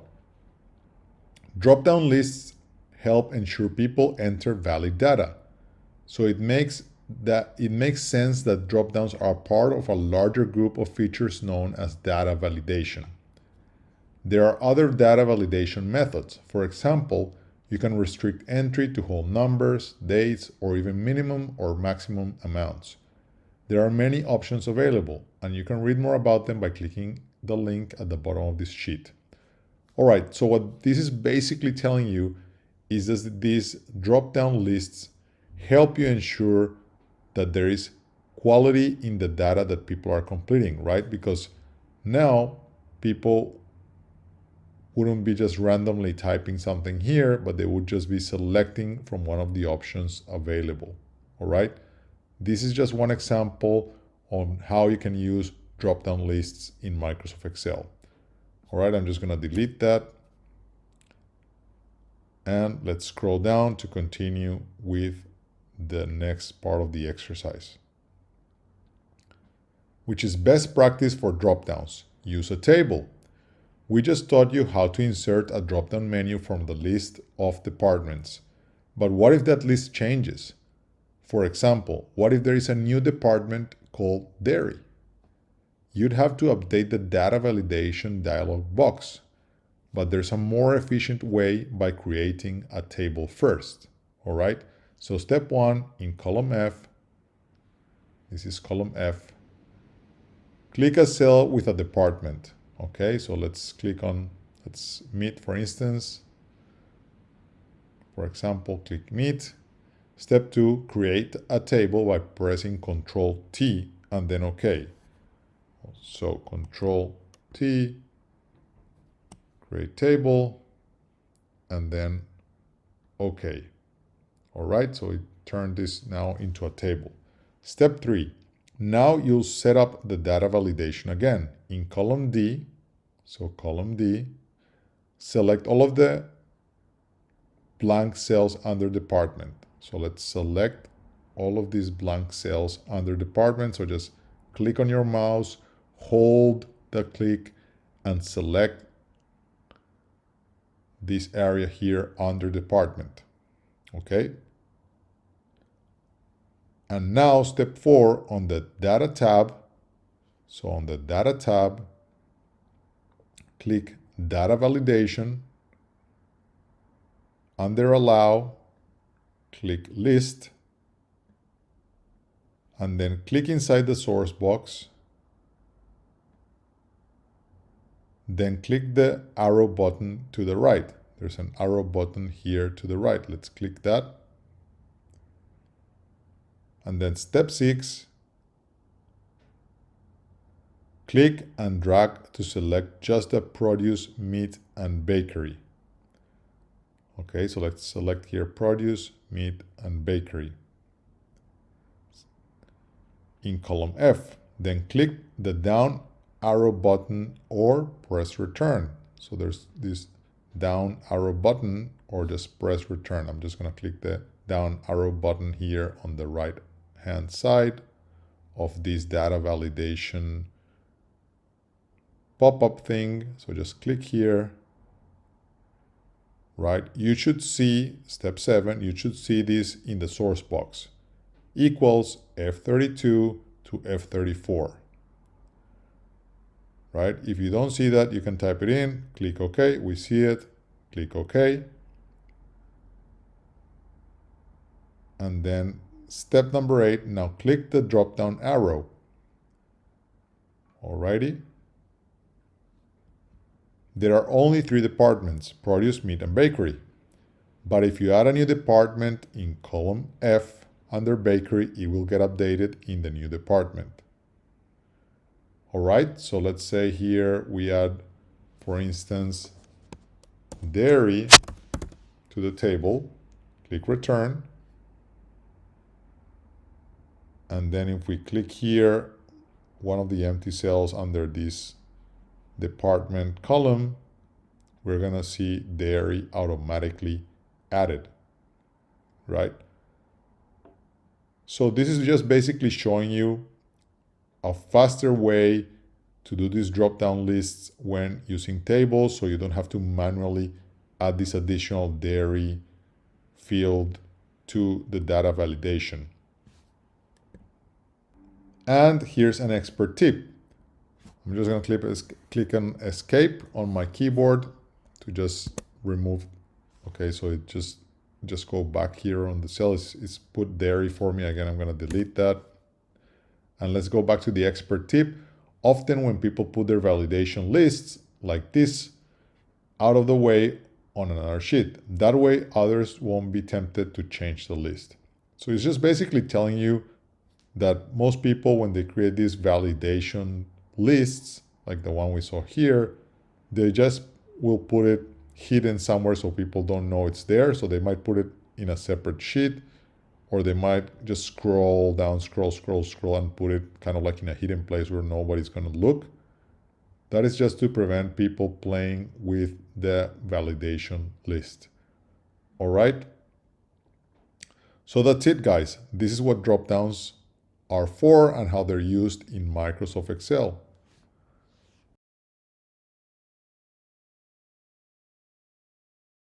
In this part of the course, we're going to talk about charts in Microsoft Excel.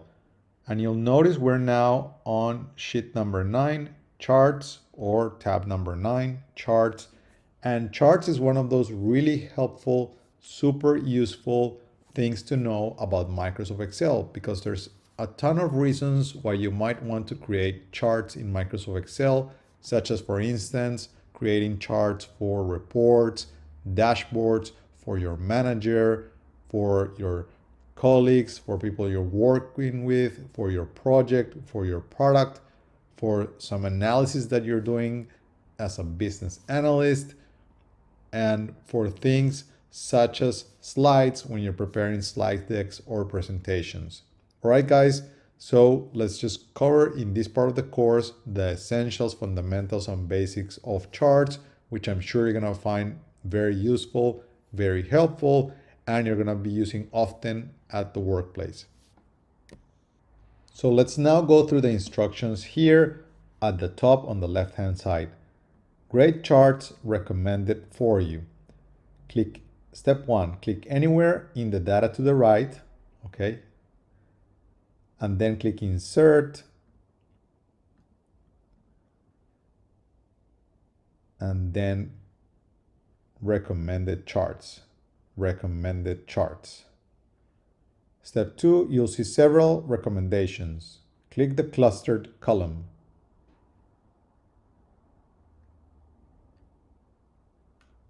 Clustered column, click on this one. And I'm just gonna move this a little bit here to the right. Step 3, a column chart appears showing total number of conference attendees per year. Feel free to move it anywhere you'd like. Yep, we already did that. We moved it. Just gonna click here, undo, sorry. So I just moved the title. I'm just gonna click anywhere on the chart and then just drag and move it wherever you like. I'm just gonna leave it there next to the data set. Okay. So step number 4. Now you'll add a trend line. So select the chart. Okay, so we're going to select the chart. And the chart design tab will appear at the top of the Excel window. So the chart design tab is here. And then step number 5 on the chart design tab. So click on that chart design tab and then click add chart element, trend line, linear. So add chart element, trend line, linear. Click on that one. And now you see this trend line appearing in the chart. So now you have a trend line that shows the general direction of attendance over time, right? So I'm just going to click escape. Okay, and so we have here, let's go back to the data set to just look at this chart again for a second. We have date, conference attendance. So this is how many people have attended probably this conference each year. And then we created a chart for that to make that, more visual for, like I mentioned before, a presentation, a slide deck, a report, or whatever you can imagine. And we added that trend line to see what's happening with attendance of this conference over time.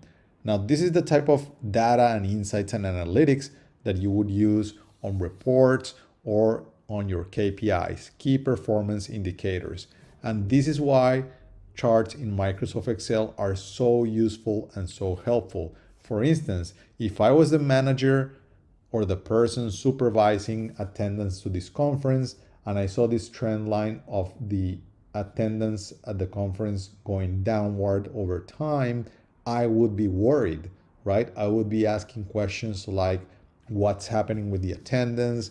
How can we improve it? Why is it going over time? Why are people not coming back to the conference? Why are they not liking the conference? Or why are we losing people?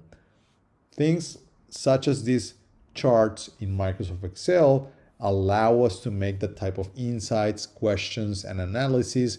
And that's exactly one of the many reasons why people love the charts functionality in Microsoft Excel. All right, now if you double click this or just click on it and then just click on the chart design option, you're also going to see a couple of other things I wanted to quickly show you. In the chart design tab, you're gonna see here different, I guess, ways to show your different design elements of this chart so you can see it, the same type of data, the same type of chart, but just that it looks a little bit different, right? So right now we're using this one, but I could select, for instance, this one, and it would show me a different type of chart, or this one, or this one, or let's say this one, right? Now, if I go here back to the original one, or just click undo, undo, undo, undo, undo, and we're going back to the original one, which didn't have the data number on top of the table. But you can also now change the colors. So let's say orange, right? So I just wanted to show you that there's a varied set of options that you can use when you're working with charts, such as just different chart designs that we're seeing here under the chart design tab. And also you can change the colors like we saw a moment ago. All right. That was just a very quick tip and trick that I didn't see here in the instructions that I wanted to show you. Now let's just click on escape on our keyboard just so we don't mess up with the data, and then just scroll down to the next part of the exercise, horizontal and vertical axis. In school, you might have learned that there is an x-axis and a y-axis. Excel has these two axes as well, but it calls them something different. In Excel, this is what they are called. The x-axis along the bottom is called the horizontal axis, and the y-axis that runs up and down is called the vertical axis. Each axis can be a value axis or a category axis, right? So it's showing us here in the chart, just as an example, vertical axis or value axis, horizontal axis, or category axis. Each axis can either be value or a category axis, like we said a moment ago. And a value axis represents numerical values. For example, a value axis can represent dollars, hours, duration, temperature, and so on. The vertical axis on the right is a value axis. A category axis represents things like dates, people, names, product names. The horizontal axis on the right has years, so this is a category axis. Okay guys, so just to recap on this bit here, all you need to know about it really is that there's a horizontal axis, right? And there's a vertical axis. And this is just how Excel calls them. And like we saw a moment ago, on the vertical one, you'll have the data, the numbers, right? And on the horizontal one, you'll have the categories, right? So on the vertical one, the value, on the horizontal one, the category or the names, if you wish to call them that. All right, and we can scroll down and see here also the secondary axis. You can also use a secondary axis in a chart. A secondary axis is an additional value axis that can show different values than the other value axis. Right? Remember, this is the value axis vertical here, and now we're talking about a secondary axis on the right-hand side. A popular example is on the right. It's the same as the chart above, but it has an additional secondary vertical axis that represents the sales amounts for each month. Some would say that by having a secondary axis, you almost have two charts in one. That's true. This chart is both a column chart and a linear and a line chart, right? So we have the columns and then, right, the columns, and then we have the line as well, right? I'm just gonna click here on escape so I don't mess up anything with the data. These kind of charts are called combo charts in Excel. If you're interested in this kind of chart, click the link at the bottom of this sheet. So I'm not gonna click any of these links right now, but because you have this available for you in Excel as well, the Microsoft Excel tool, when you are on the sheet number 9 charts, just feel free to click on these links if you want to learn more about that. All right, and here's an extra credit. But I won't get into this bit right now. I'll leave that for you if you want to explore that later on your own. I think with what we covered above, we have now covered at least some basic things and some essential things that you need to know about working with charts in Microsoft Excel. All right, guys. This part of the course, we're going to talk about pivot tables in Microsoft Excel. And you'll notice we're now on sheet number 10, pivot tables, or tab number 10, pivot tables. And before we get into what pivot tables are and how to use them, and this example that I'm going to show you right here on this Microsoft Excel tour, I just wanted to acknowledge that a lot of people are scared about pivot tables. They get asked whether they know how to work with pivot tables, and a lot of professionals, people at the workplace, have no idea how to create pivot tables. The ironic thing about it is that pivot tables are very easy to create, they're very helpful, and they're very valuable for you in the workplace, and you can use them for a ton of different things as you're working on projects or reports, on slide decks, and so forth. So the cool thing is that because you're now going through this Excel course, you're going to learn how to create pivot tables so you can create your own when you need them. All right, guys, so let's get to it. Summarize data with pivot tables. Step 1, look at the date, salesperson, product, and amount columns, right? So date, salesperson, product, and amount columns. Can you quickly identify which product is the most profitable? Or which salesperson is the leading seller? That's where the pivot table below can help, right? So it's just basically showing us that we have this data set, and imagine this could be even way bigger. And just at a glance, answering these questions here, like, which is the most profitable product, isn't so easy. But the pivot table allows us to see that a lot faster, right? So let's go to step number 2. When we created the pivot table, we clicked a few buttons so that the data could be summarized. Now we know which product is the most profitable, right?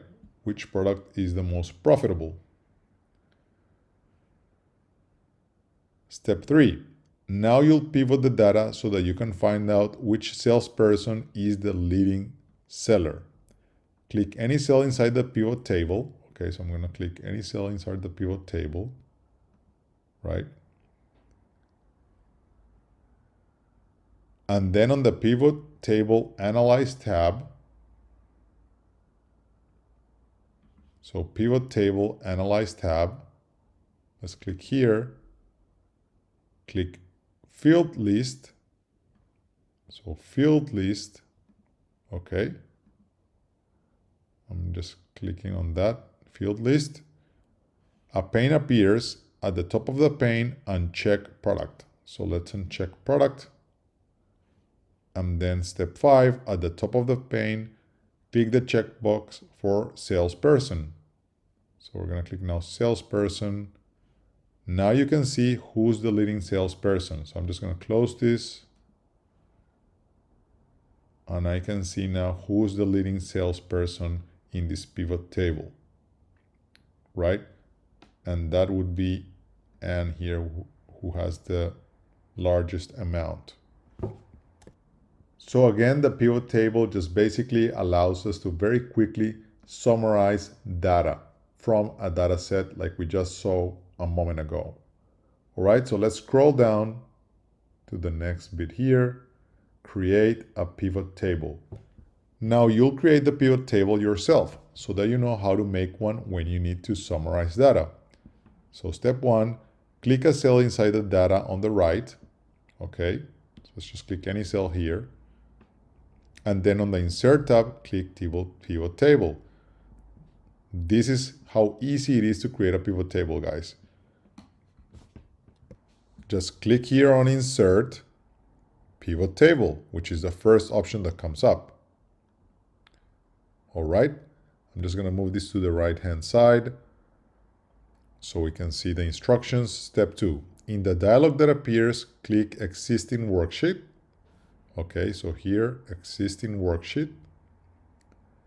And then type C42 in the table range box. So C42. Remember that even though in the instructions it says capital C, I'm using lowercase c, and it doesn't matter because whether it's uppercase or lowercase, Excel is smart enough to identify that we're referring to exactly the same cell. All right, so I'm just going to click here now, OK. And the pane appears on the right. So now a pane appeared here, right? So step four, at the top of the pane, click the checkbox for amount. So let's click the checkbox for amount. Alrighty. When you do that, the amount field will be added to the values area, right? Amount field, the values area at the bottom of the pane. And at the same time, the amounts are totaled for each product in the pivot table. Right? At the top, and now let's go to step number 5. At the top of the pane, click the checkbox for salesperson. So, all right, salesperson. When you do that, the product field gets added to the rows area at the bottom of the pane, right? Here. And the product data appears as row labels in the new pivot table, right? Row labels, here it is. 6, step 6, congratulations, you made a pivot table. But there is a lot more you can do. So click the link at the bottom of this sheet if you want to learn more. All right, so I'm just going to close this. And they are referring to this link here, which you can explore on your own when you're going through this Microsoft Excel tour yourself. But that's it, guys. This is all you need to know about pivot tables in terms of how to create them and how to play with them. So, like we covered at the beginning of the lecture, the pivot tables allow you to summarize data, like we saw here, and they also allow you to play with that data, right? So if we, sorry, I double clicked there. Basically, if you double click on a pivot table, it'll just show you the data set that it came from. I'm just gonna right click here on sheet 1, delete. Yes, delete, taking you back to the pivot table. And just click here on the pivot table analyze function tab here at the top, and click on field list here, and it just shows you how the pivot table, what the pivot table is showing you in detail. So it's showing you on the row salesperson, and on the values it's just adding some of the amount. So adding the amount by salesperson. Again, you can play with the different things here available at the top. And you can also play with some of the things here in these boxes as well. But I'm not going to go into that right now because I just wanted to show you the exercise from the tour itself and just how easy it is to create pivot tables like we saw. So feel free to play with this by yourself by going through the tour on sheet number 10, pivot tables, and go through the exercise so you create your own pivot tables. And when you get the next data set, feel free to play with it and create your pivot tables like we just saw a moment ago.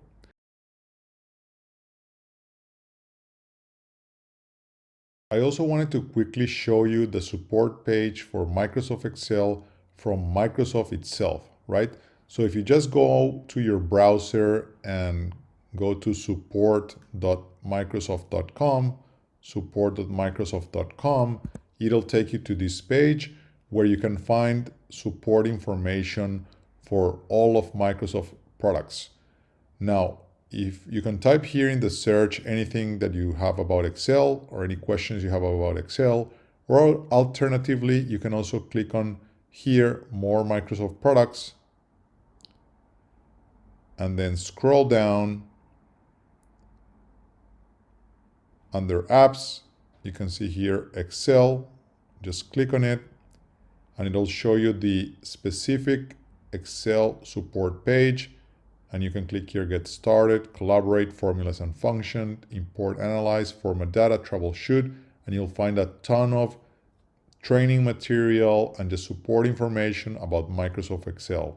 If we click here on get started, it's going to show you some basic videos and information about Microsoft Excel, step-by-step process and formulas and so forth that you can use as you're deep diving and learning more about Microsoft Excel. All right, guys, this is the support page from Microsoft that you can use to, go and research and find information for questions you might have about Microsoft Excel as you're working through it. I just wanted to show you how to get there, where to find it, and how to search so that if you come across anything that you're unfamiliar or you don't know how to do in Excel, just go to this page initially.